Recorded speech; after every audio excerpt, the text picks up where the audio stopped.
सबसे पहले तो आप तमाम लोगों से एक अनुमति चाहेंगे।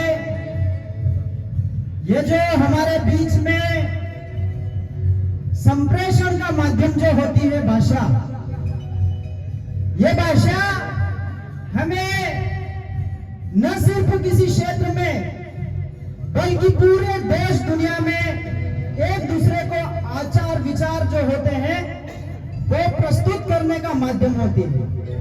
तो ऐसे में मैं आप तमाम लोगों से अनुमति चाहता हूं कि मेरे विचार में हिंदी भाषा के माध्यम से रखूंगा। क्या आपकी अनुमति है? बहुत बहुत आभार। सबसे पहले हमारे तमाम ज्ञात और अज्ञात महान पुरखे जिन्होंने इस धरती को रहने लायक बनाया, इस देश को रहने लायक बनाया, इस धरती के उपजाऊपन को बना करके आज पूरी दुनिया का जो भरण पोषण ये धरती करती है, ऐसा इस धरती को बनाया। उन तमाम पुरखों को मैं शत शत नमन जोहार करता हूं। साथ ही इस सतपुड़ा के आप आदिवासी बाशिंदों को मैं लाख लाख जोहर उलगुलाम जिंदाबाद पेश करता हूं कि आपने इस तरीके का ये जो कार्यक्रम आयोजित किया और हम देख रहे हैं लगातार आप जिस ऊर्जा के साथ यहां पर बैठे हैं, एक बार जोरदार तालियां खुद के लिए बजाइए। साथियों, आज हम भील प्रदेश के हृदय और गौरव यानी कि मानगढ़ की पहाड़ी से आपके बीच में इन सतपुड़ा की वादियों में एक पैगाम लेकर के आए हैं। साथियों, हम आपसे यह कहने आए हैं कि जितने भी हमारे आदिवासियों के अधिकार, और मैं तो खाली अधिकार नहीं कहूंगा, विशेषाधिकार कहूंगा, क्योंकि इस देश में अधिकार तो नागरिकों को है, अधिकार नागरिकों को है, लेकिन मालिकों को क्या होता है? विशेषाधिकार होता है। और वही विशेषाधिकार 5वीं 6वीं अनुसूची 244(1) रूढ़िगत ग्राम सभा का जो अधिकार हमारा है, वो हमारे सारे विशेषाधिकार है। तो मैं आप लोगों से कहने आया हूं कि जितने भी हमारे जल जंगल जमीन के ऊपर जो अटैक यानी कि आक्रमण हो रहे हैं, उनके खिलाफ लड़ने के लिए हम सभी लोगों को अपने दिल से पहली क्रांति शुरू करनी पड़ेगी। क्योंकि हम बहुत सारे आंदोलन सड़कों पे कर रहे हैं, कई सारे संगठन बना करके हम अलग अलग संगठनों में जा करके डंडा झंडा एजेंडा लेकर के अपनी अपनी बातें कर रहे हैं। लेकिन इस मंच के माध्यम से मैं आपको यह कहना चाहता हूं कि हमको जितने भी डंडे झंडे संगठन है, उन सबको एक पल के लिए साइड में करके ज्यादा से ज्यादा और एक ही साजम पे आ करके जितने भी कॉमन मुद्दे हैं, जो सबकी समस्या है, उन मुद्दों पे एकजुट होकर के हमें यहां से इन वादियों से क्रांति शुरू करनी पड़ेगी। तभी जाकर के हमारे अधिकार सुरक्षित होंगे।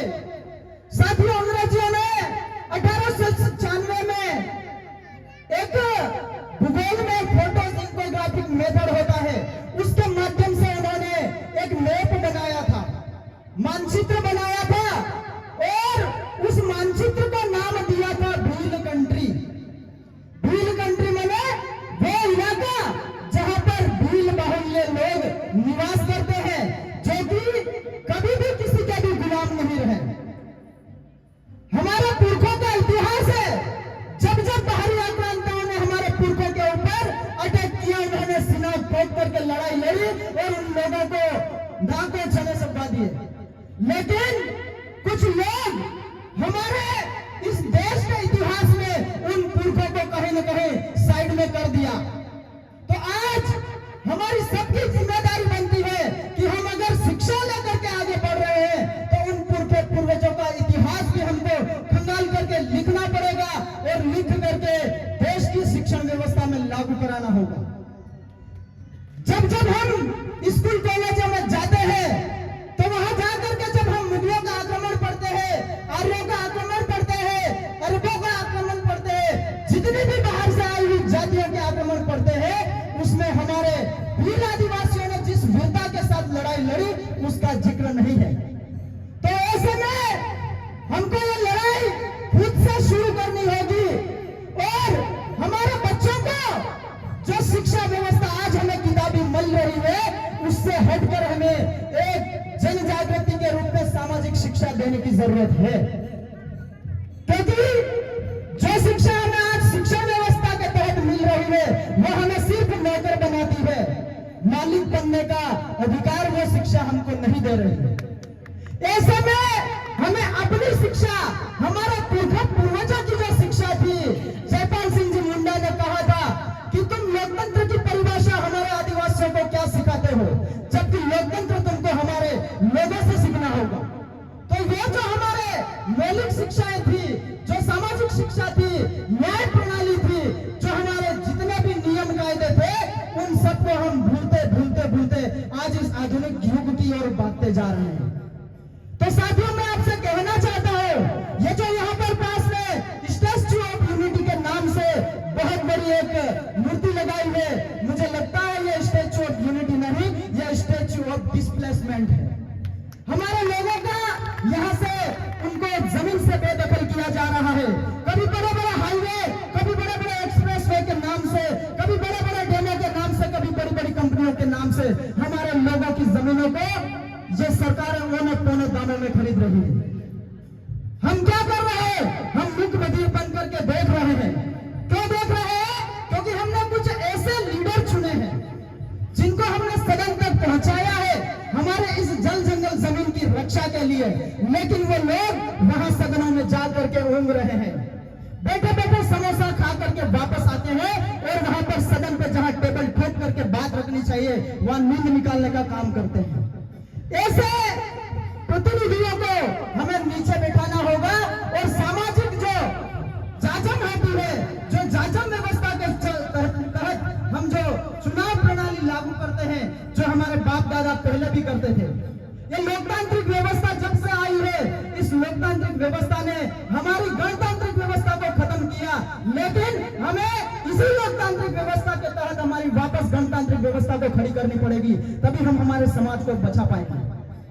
हम देखते हैं बहुत सारे लोग हमें पूछते हैं कि आखिर आप भिल प्रदेश क्यों बनाना चाहते हैं। हम उनको यही कहना चाहते हैं कि जब अंग्रेजों का शासन चल रहा था उससे पहले ही हमारे इस इलाके को भिल कंट्री के नाम से आइडेंटिफाई किया था और सरकारें भी जानती है कि जितने ज्यादा छोटे राज्य होते हैं या जितने ज्यादा छोटे अमले होते हैं उनकी प्रशासनिक व्यवस्था बेहतरीन चल सकती है। लेकिन जब हम भिल प्रदेश की बात करते हैं तो बहुत सारे पार्टी संगठनों से जुड़े हुए लोग हमारा विरोध करते हैं। हम किसी जाति के आधार पर राज्य की मांग नहीं करते हैं। बहुत सारे लोगों ने कहा कि जाति के आधार पर मांग करते हैं, लेकिन वास्तविक में जब आप राज्य पुनर्गठन आयोग 1956 में जब बना, उसका आधार अगर आप पढ़ेंगे तो पहली बात उन्होंने बोला है कि भाषाई आधार पर और सांस्कृतिक आधार पर, भौगोलिक आधार पर, ऐतिहासिक आधार पर बहुत सारे लोग कहेंगे कि आदिवासी ये भी नहीं वो भी नहीं, लेकिन वास्तविक बात की तह तक अगर जाया जाए तो जब धर्मों का कहीं उद्भव भी नहीं हुआ था तब से इस धरती पे पहला वारिस के रूप में आदिवासी था और उसकी अपनी व्यवस्था थी। लेकिन हमारे लोगों को धर्म के नाम पर आपस में लड़ा करके, हमारे लोगों को कमजोर करके, डर दिखा करके, धर्म का डर दिखा करके धर्म पकड़ाया गया। आज हालात ये है कि जो लोग धर्म को लेके आए थे वो शासन और सत्ता पे बैठ गए और हमारे लोग धर्म के लिए तालियां बजाते और आपस में लड़ते रह गए। इसलिए हमको हमारी वास्तविक पूजा पद्धति जो आदिवासी प्रकृति पूजक कहलाती है, प्रकृति की जो पूजा है वही हमारा सच्चा धर्म है, आदिवासियत ही हमारी पहचान है। तो मैं आपसे यही कहना चाहता हूं कि आदिवासी का कोई भी धर्म नहीं है, वो धर्म पूर्वी समाज है और वो प्रकृति पूजा उसके खून में है। उसको आप धर्म का पाठ मत पढ़ाओ। दक्षिण अफ्रीका के एक पूर्व राष्ट्रपति हुए जोमो केन्याटो, उन्होंने कहा था कि ईसाई मिशनरी लोग जब हमारे इलाकों में आए थे तो वे हमें प्रार्थना करना सिखाया करते थे, और जब उन्होंने हमें प्रार्थना करना सिखाया और जब हमने हाथ जोड़ करके आंखें बंद करी और जब वापस आंखें खोली तब तक हमारी जमीनें लूटी जा चुकी थी। इस बात की गहराई को हमको समझना पड़ेगा। धर्म के नाम से बहुत सारे लोग अपने अपने बिजनेस सेट कर रहे हैं, और जितने भी पूंजीपति लोग हैं वो कभी भी आपके इस धरती जल जंगल जमीन की रक्षा नहीं करेंगे। उनको ज्यादा से ज्यादा प्रॉफिट चाहिए, वो ज्यादा से ज्यादा लाभ कमाना चाहते हैं। उनका एक ही कंपटीशन चलता है कि देश दुनिया में सबसे ज्यादा अमीर कौन होगा। उनकी यही मानसिकता इस पूरी प्रकृति का विनाश का कारण है। हमने देखा हसदेव कटता जा रहा है, इस हसदेव को काटने की परमिशन कौन दे रहा है? सरकार दे रही। सरकार में जाने वाले जितने भी हमारे प्रतिनिधि है वो सारे लोग इसको काटने का जो स्वीकृति है वो दे रहे हैं। तो निश्चित रूप से हमको अपनी भूमिका क्या है इस आदिवासी समाज को एकजुट करने में, इस समाज को आगे बढ़ाने में हमारी भूमिका क्या है, ये हमको तय करनी पड़ेगी। क्योंकि बहुत सारे लोग कहते हैं कि मैं मेरे दम से नौकरी लग गया, मैं समाज का काम करूं या न करूं, मुझे क्या फर्क पड़ता। ऐसा अक्सर बहुत सारे लोग कहते हैं, और वही लोग कहते हैं जो गांवों को छोड़ करके शहरों में जाकर के बसने लगे। तो उन लोगों को मैं एक ही जवाब देना चाहता हूं कि जितनी भी आपको नौकरियां मिली है वो आदिवासी के सर्टिफिकेट के नाम से मिली है। इस बात को आप कभी मत भूलना। अगर वास्तव में आप में वो दम है तो आप जनरल की मेरिट फाइट करके पास होकर के सिटियों में जाके बस सकते हो, कोई आपत्ति नहीं, आपको कोई नहीं बोलेगा। तो जितना भी कर्मचारी वर्ग है उनसे मैं ये निवेदन करता हूं कि आप अभी तक अगर समाज के लिए कुछ भी नहीं दे रहे हो तो आज से देना शुरू कीजिए, और हर घर से एक ऐसा व्यक्ति तैयार करिए जो निरंतर सामाजिक मिशन में आगे बढ़ता रहे, जो निरंतर समाज के लिए लड़ता रहे और हमारी एकजुटता को कायम करने पे काम करता हो। क्योंकि घर परिवार को चलाने के लिए हमें बहुत सारे काम धंधे करने पड़ते हैं, लेकिन उस काम धंधों के चक्कर में हम उलझ करके सामाजिक मिशन को भूल जाते हैं। ऐसे में परिवार से एक ऐसा व्यक्ति पैदा करिए जिसको निरंतर सामाजिक शिक्षा का पाठ पढ़ाया जाए और वो निरंतर समाज के लिए समर्पित हो जाए। तभी जाकर के हम हमारे सारे अधिकारों को बचा पाएंगे, तभी जाकर के जल जमीन को हम बचा सकते हैं। नहीं तो इस तरीके से आपस में बातें करने से, भाषण दे लेने से कुछ होने वाला नहीं है। और ये विश्व आदिवासी दिवस पूरी दुनिया मना रही है, हम भी मना रहे हैं, लेकिन यहाँ से प्रण लेके जाए कि जितने भी लोग यहाँ पर कार्यक्रम में आए हैं, निश्चित रूप से आज से आप एक एक व्यक्ति तैयार करेंगे जो निरंतर समाज के लिए काम करें। आप सभी ने मेरी बातों को बड़े ध्यान से सुना, इसके लिए बहुत बहुत आभार। अरे जय जोहर का नारा है, अरे जय जोहर का नारा है, अरे एक तीर एक कमान, अरे एक तीर एक कमान। मंच पर विराजे पिता तुल्य बुजुर्ग, माताएं, बहनें, और इनकी भाषा में सोंगड़िया बोलते हैं, हमारे उधर नसैया बोलते हैं। आपका भी स्वागत है। हमारे पुरखों को शत शत नमन करते हुए, धरती आबा बिरसा मुंडा को शत शत नमन करते हुए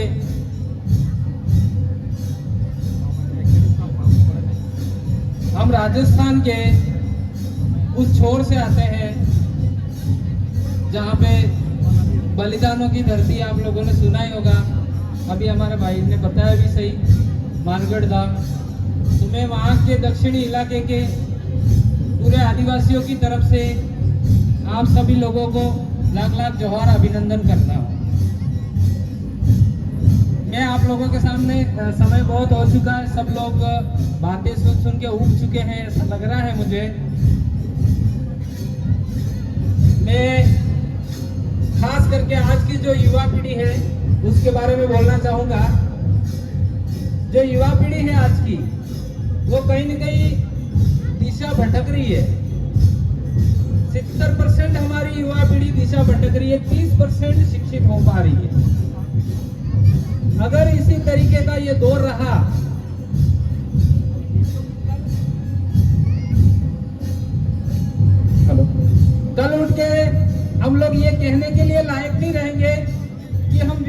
आदिवासी दिवस मना रहे हैं, हम ये कहेंगे कि हम मूल निवासी हैं। हम लोग मूल निवासी हैं तो किस आधार पे बताइए आप? हम लोग ये कह सकते हैं कि हमारा डीएनए टेस्ट किया जाए, हम लोग यहाँ के मूल निवासी हैं, हम इसी मिट्टी से पैदा हुए। तो आज की परिस्थिति ये बन रही है कि आज की युवा पीढ़ी है, अभी दादा की यहाँ की भाषा मुझे इतनी ज्यादा समझ नहीं आ रही, लेकिन कई सारे कह रहे थे कि यहाँ के युवा पीढ़ी अधिकतर नशे की ओर मुड़ रही है, शायद मैडम ने बताया था। तो वास्तव में इसका असर आने वाले समय में बहुत गलत प्रभाव हो सकता है। आप जानते हो, अगर नशे बड़े बड़े स्तर पर, जैसे जो मादक पदार्थ हैं, कोकीन, हीरोइन वगैरह हैं, गुटखा, बीड़ी, तंबाकू है, अगर ये चीजें सारी यूज करी जाए तो डीएनए में विकृतीकरण आता है। आप पढ़े लिखे लोग जो भी हैं वो समझ सकते हैं इसको। डीएनए में विकृतीकरण का मतलब ये होता है कि आने वाली आपकी संतान लूली लंगड़ी पैदा हो सकती है। अगर आपकी आने वाली संतान ही लूली लंगड़ी पैदा होगी तो आप किस बात का हक जताओगे? इसलिए आज एक प्रण लेके जाए आप लोग यहाँ से। और एक चीज देखा जाए तो जहां पर आज की तारीख में समाज में बदलाव आया है, उसका मैं 70% हिस्सा अगर देना चाहूं तो वो युवा पीढ़ी को मैं दूंगा। आज की जो युवा पीढ़ी है वो कहीं न कहीं इस चीज को लेकर जागरूक हुई है। पिछले 10 सालों के अंदर कितना फर्क आया है आप लोग अनुमान लगा सकते हो। 10 साल से पहले आदिवासी कहने के लिए व्यक्ति को शर्म आती थी। मैं मेरी घटना एक बताता हूँ 2 मिनट की। मैं बीएड करने के लिए हमारे राजस्थान के नागौर की मेड़ता सिटी में गया और वहाँ बीएड करने के लिए गया। जब मैं एग्जाम देने के लिए वहाँ पहुंचा तो मैंने घर घर वहाँ पे जाकर पूछा कि मुझे रूम किराया चाहिए। मुझे रूम किराए से पहले उन्होंने पूछा कि बाय कास्ट, मैंने कहा आदिवासी, कि भैया रूम नहीं है। दूसरे घर गया कि बाय कास्ट आदिवासी, कि रूम नहीं है। ये स्थिति थी हमारी। 10 साल के बाद आज हम फक्र से सर उठा के ये कह सकते हैं कि हम लोग आदिवासी हैं। पूरा देश हमको जानता है आदिवासी के नाम से। तो आदिवासी परिवार ने हम लोगों को इतना कुछ दिया है। तो आने वाले समय में हम अपना कर्म करते हुए चले जाएंगे, लेकिन आने वाले समय में हमारी जो युवा पीढ़ी है उसको विशेषकर सुधारा जाए। आज महाराष्ट्र की पावन धरती पर विराजमान मेरे युवा साथी, बहना और पिता तुल्य मेरे भाई, हम राजस्थान की धरती से आप सभी को हृदय की गहराई से लाख लाख जोहर करना चाहते हैं। हमारा कल्चर मैं कब से देख रहा हूँ, लगातार 3 से 4 घंटे हो गए हैं, ढोल बजते जा रहे हैं। ये होता है आदिवासी का असली ओरिजिनल डीएनए, क्योंकि आदिवासी ऐसी कौम है जो इस देश के मूल निवासी के नाम से जानी जाती है। हम इस धरती से आते हैं जहां गोविंद गुरु मानगढ़ की धरती से उन्होंने एक अलग जगाई थी, भक्ति और बढ़ती शिक्षा। वो शेरनी का दूध है, जो पिएगा वो दूर से दहाड़ेगा। साथियों, सबसे पहले मैं कहना चाहता हूं कि एक रोटी कम खाना, लेकिन अपने बच्चों को जरूर स्कूल भेजना, ताकि वो पढ़ लिख कर अपने देश, अपनी समाज और अपनी रीति रिवाज, अपनी बोली भाषा, संस्कृति और अपना रहन सहन को पहचान सके और पढ़े। और पढ़ाई 2 तरह की होती है साथियों, पढ़ा लिखा और लिखे पढ़े में बहुत अंतर है। लिखकर पढ़ना और पढ़ा लिखा में बहुत अंतर है। इसी कड़ी में मैं, साथियों ने पहले ही, वैसे ही समय कम है, मैं इस सदियों से चलता आ रहा कुछ मुहिम गाना चाहता हूं। बाबा बांधू के ओरियालो बाबा बोनी गोडा जइया हो बाबा बांधू के ओरियालो बाबा बोनी गोडा जइया हो भाया नाही जाऊ बोनी गोडा भाया भायोड महाराज हे वीरा नाही जाऊ बोनी गोडा भाया भायोड महाराज हे बाबा नाही जाऊ बोनी गोडा बाबा भायोड महाराज हे। इसी कड़ी में मेरी बात को यही विराम देता हूँ। जय जोहार, जय आदिवासी, जय भील प्रदेश, जय संविधान, जय भारत। धन्यवाद। या